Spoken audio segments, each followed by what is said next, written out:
Olá, bom dia a todos. Bem-vindos à coletiva de imprensa das estatísticas fiscais do Banco Central.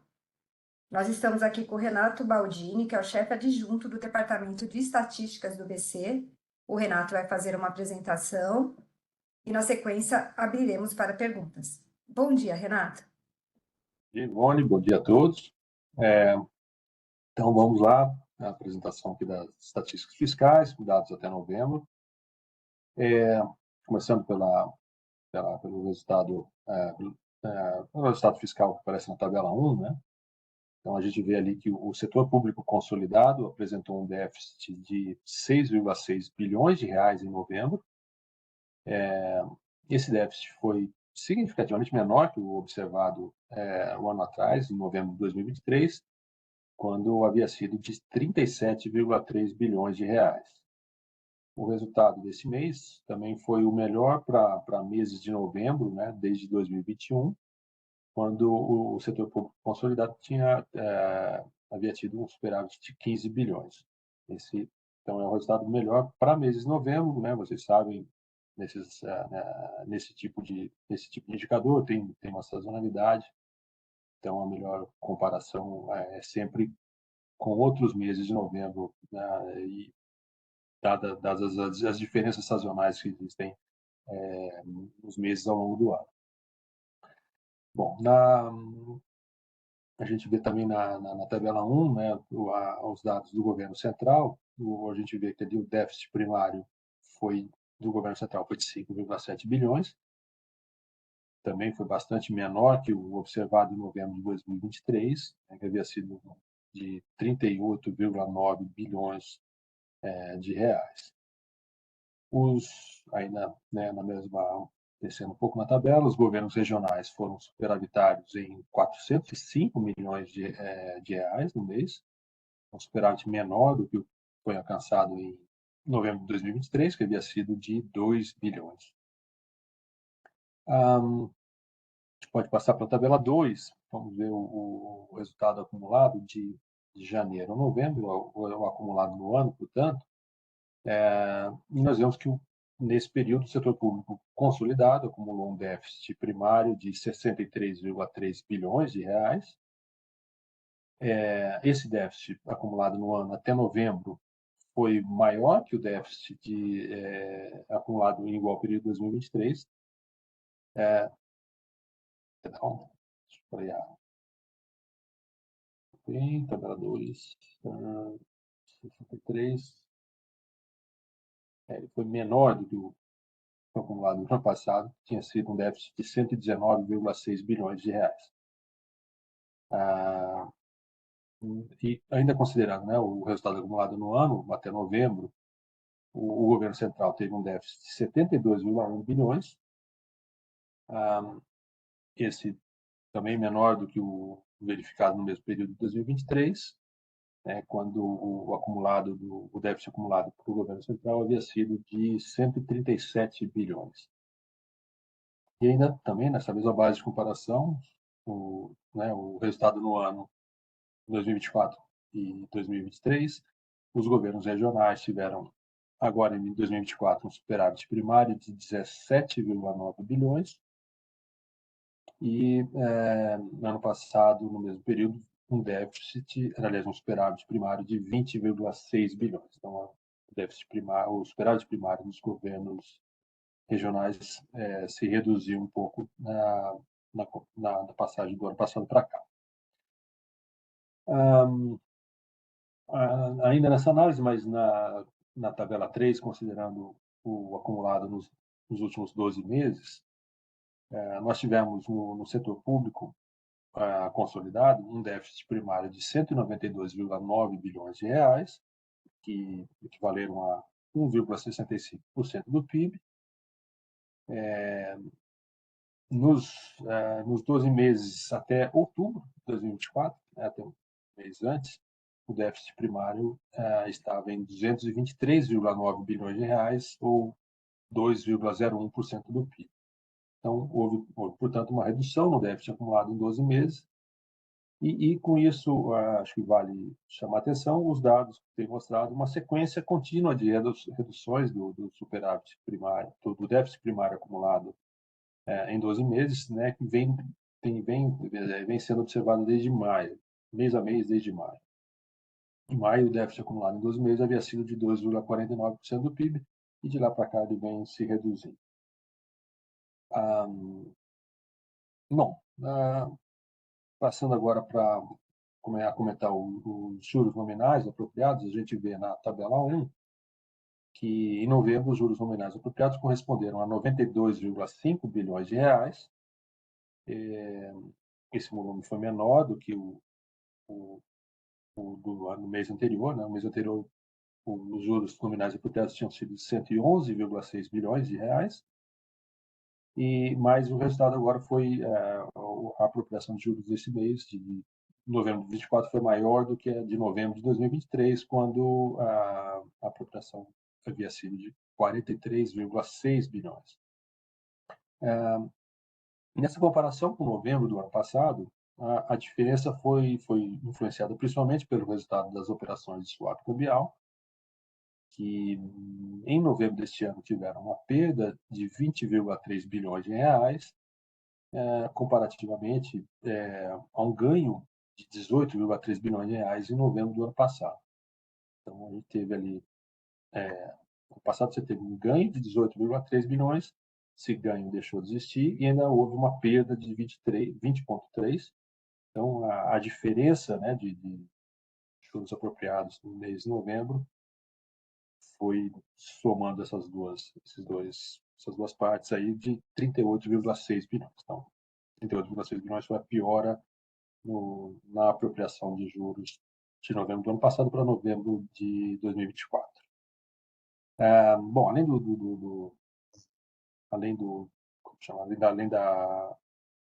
resultado dos swaps, né, contribuíram para a diferença dos resultados do ano passado para cá o próprio crescimento da dívida, quanto uma parte importante da dívida, uma parte importante dos juros é proporcional ao tamanho da dívida, claro, e só esse simples crescimento da dívida faz com que o volume de juros apropriados seja maior. Também ainda soma-se a isso ainda uma certa elevação do IPCA do ano passado para cá. Na comparação com o mês anterior, a redução também foi influenciada principalmente pelo resultado do swap cambial. Nesse caso, a perda de 20,3 bilhões de novembro agora, né, se compara a uma perda de 30,3 bilhões ocorrida em outubro, né, no mês anterior. E nessa comparação, né, de outubro com novembro, é importante também que houve nesse mês de outubro, no mês de novembro, nós tivemos 4 dias úteis a menos que em outubro. Então, essa é uma diferença bastante significativa. São 4 dias a menos aí de incidência de juros, isso afeta bastante o resultado. No acumulado do ano, os juros nominais somaram 854,3 bilhões de reais, que equivalem a 7,95% do PIB, comparativamente a 654,4 bilhões de reais, ou 6,55% do PIB, que foi o acumulado em igual período do ano passado, né, de janeiro a novembro de 2023. Na tabela 3, então, né, novamente o acumulado em 12 meses, os juros nominais apropriados até novembro de 2024 corresponderam a 7,85% do PIB, e eles mostram uma elevação em relação aos juros acumulados nos 12 meses até outubro, que haviam sido de 7,49% do PIB. Eu acho que só faltou comentar um outro ponto aqui. Um minuto. Eu vou comentar que os juros acumulados em 12 meses, né, em termos de percentual do PIB, esses 7,49%, são, vamos dizer, esse é o pior, é o nível mais alto de apropriação de juros em termos de percentual do PIB desde fevereiro de 2016. Naquele mês,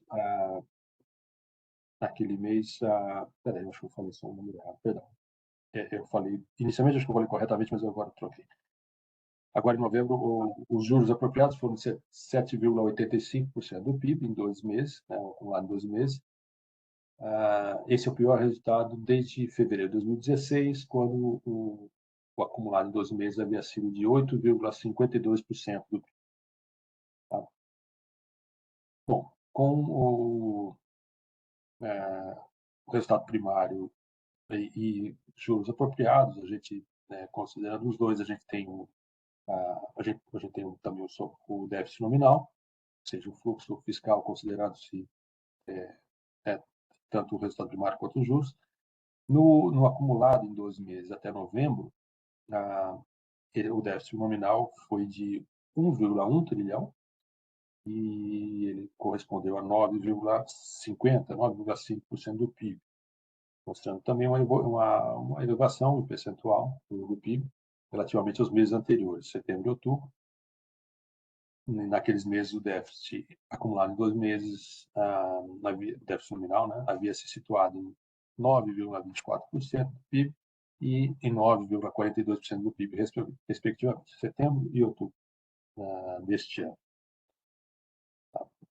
A gente pode agora passar para os dados da dívida líquida do setor público, na tabela 4. A dívida líquida se situou em 61,2% do PIB, um percentual inferior ao registrado em outubro, quando a dívida líquida esteve em 61,5% do PIB, e também do que em setembro, quando a dívida estava em 61,7% do PIB. Então, vem se reduzindo nesses 2 meses para cá. Na tabela 5, se vocês quiserem dar uma olhada, onde a gente vê os fatores que impactaram na variação da dívida líquida, nós vemos que a redução em novembro foi favorecida principalmente pela depreciação do real, juntamente com o crescimento do PIB. A combinação desses dois fatores mais do que compensou o gasto, a apropriação de juros, que, por sua vez, é o principal fator de elevação da dívida nesse mês. Então, você teve juros nominais contribuindo para um aumento da dívida pública, da dívida líquida, mas, de outro lado, o crescimento do PIB e a depreciação do real mais do que compensaram os fatores, digamos, para crescimento da dívida. Então, fizeram com que a dívida de outubro para novembro tenha se reduzido de 61,5% para 61,2% do PIB.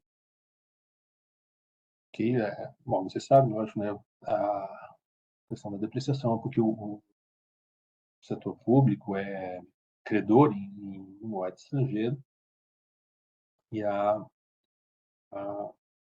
depreciação do real, a valorização dos ativos do setor público em moeda estrangeira faz com que, em termos líquidos, a dívida se torne menor. Na tabela 17, então, por fim, que a gente tem ali a dívida bruta, a gente vê que a dívida bruta do governo geral diminuiu a 0,1 ponto percentual, praticamente se manteve estável, se reduziu de 77,8% do PIB para 77,7% do PIB. E o principal fator ali que a contribuir nesse caso foi o próprio crescimento do PIB. Também mais compensou outros fatores em sentido oposto. Bom, e com isso eu encerro aqui a parte de os dados que eu tinha para apresentar a vocês e a gente passa a palavra para a Ivone para a gente ouvir as perguntas de vocês. Ivone. Muito obrigada, Renato. Para fazer pergunta, eu peço que vocês habilitem a mãozinha aqui na plataforma, que eu vou abrir o microfone. Importante que vocês se identifiquem com o nome e o veículo que representam. Não tendo mais perguntas, peço por gentileza que desabilitem a mãozinha. Assim que eu habilitar o microfone, vai aparecer um pop-up para vocês. Vocês esperam alguns segundos para fazer a pergunta, tá bom? Obrigada. Eu estou passando aqui para o Tiago. Oi, Tiago, bom dia.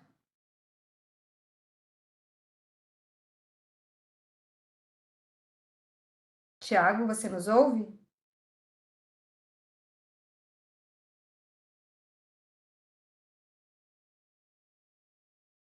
Eu vou passar para o próximo, então, que é o Gabriel. Oi, Gabriel, bom dia.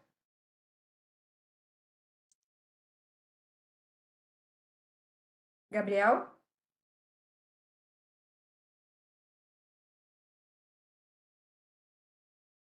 Olá, bom dia. Oi, Gabriel, tudo bem? Bem, Ivone, Renato, Gabriel Schnohara do Valor Econômico.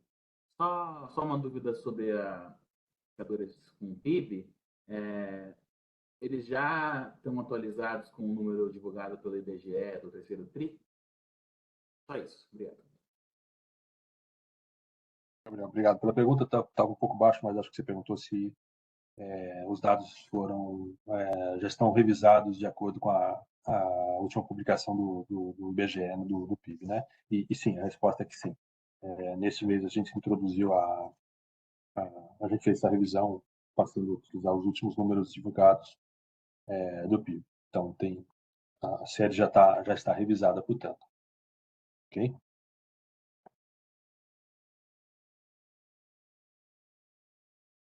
Renato, eu vou tentar voltar aqui para o Tiago. Tiago, bom dia, você nos ouve? Seu microfone está aberto, Tiago.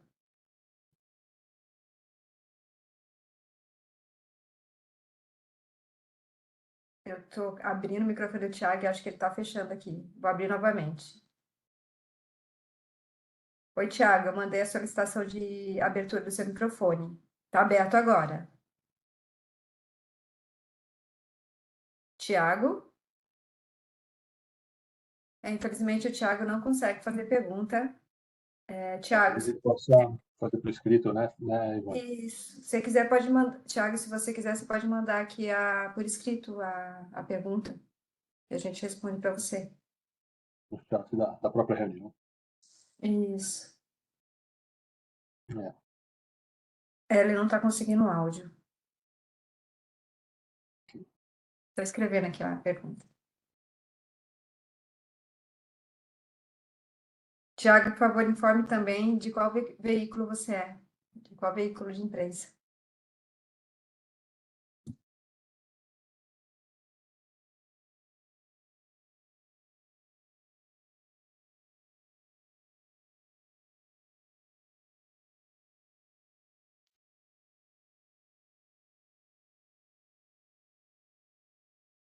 É Tiago Rezende, da TV Globo.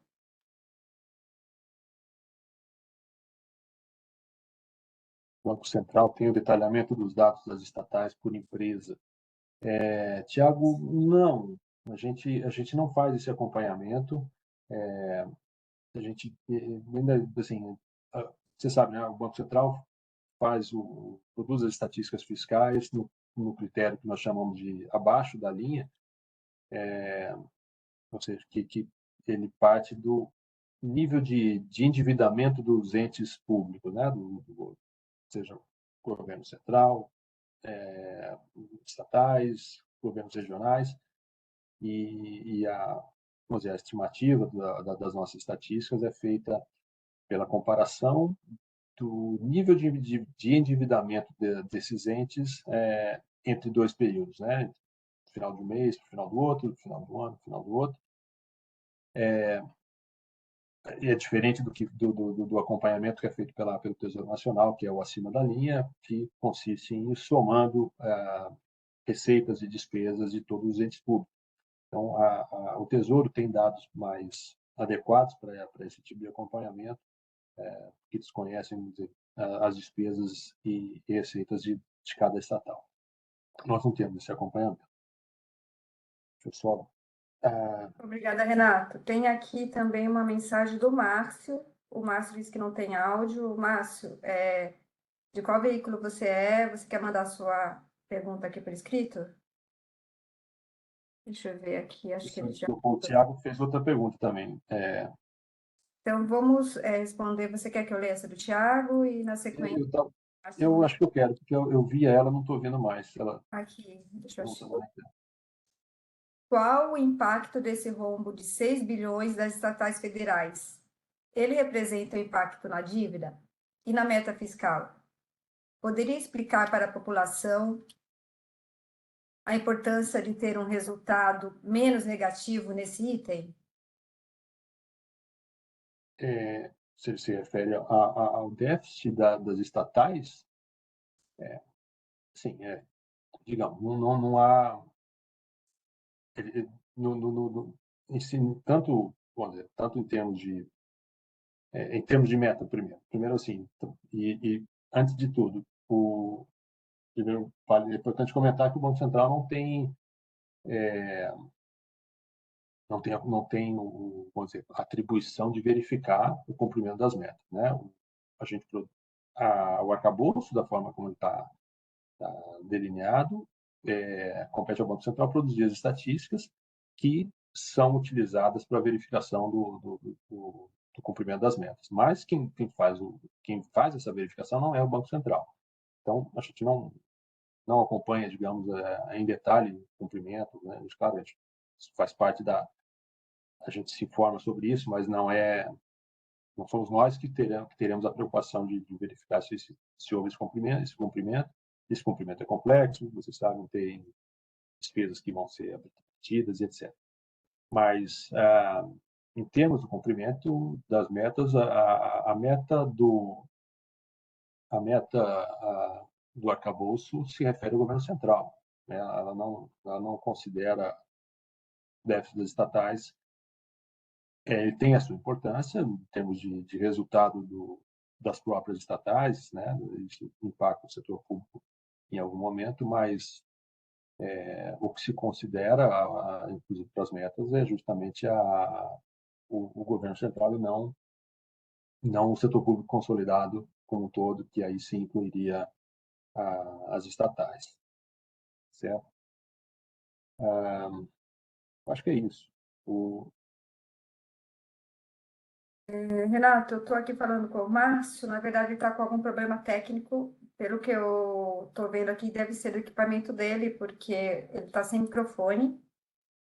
Mas, de qualquer forma, essa coletiva depois vai ser disponibilizada no canal do BC no YouTube. Ok. Mais uma pergunta do Tiago. Tá. Bom,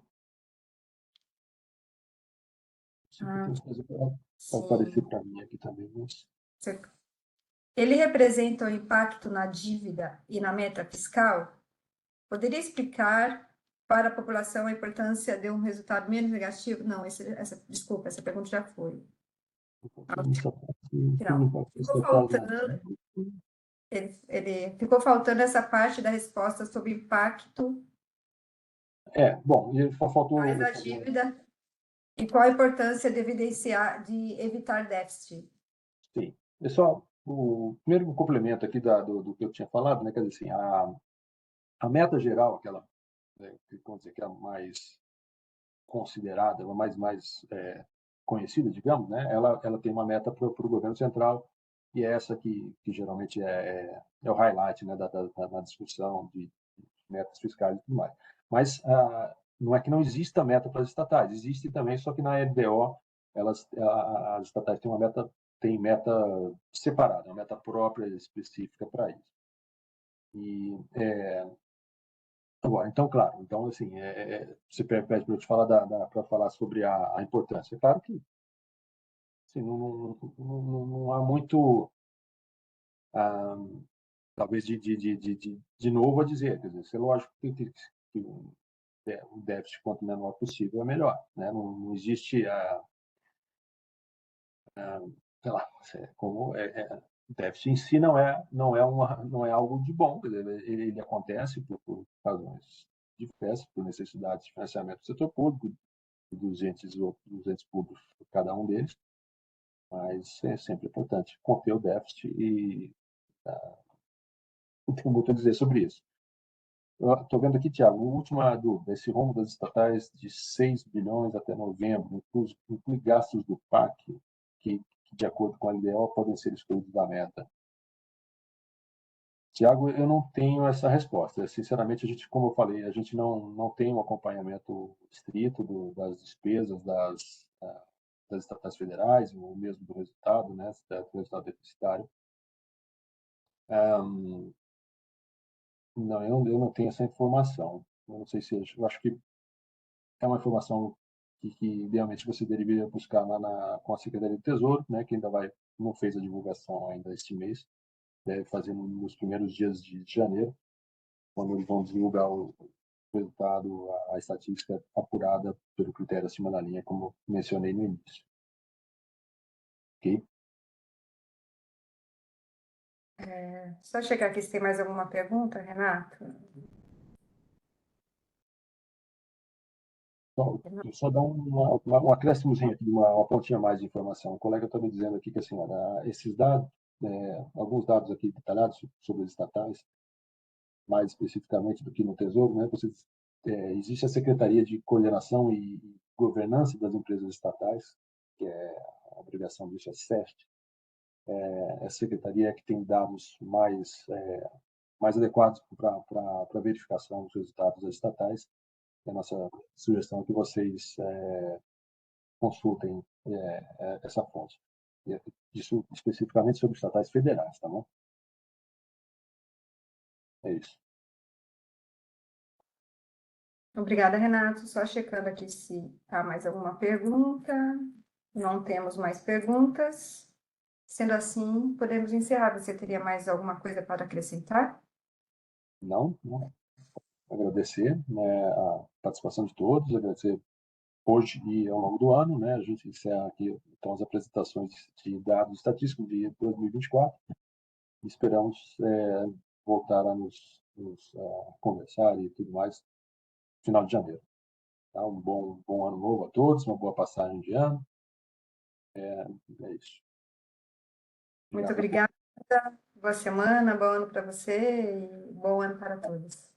Desculpa, estou vendo aqui o Márcio, é possível recuperar o início da coletiva quando eu estava com problemas de áudio? Sim, Márcio, a coletiva irá para a página do BC no YouTube. Não vai imediatamente, eles vão preparar o vídeo e daqui a pouco já vai estar lá disponível no YouTube, ok? Isso aí. É isso, então. Muito obrigada. Bom, obrigado. Tchau, bom dia.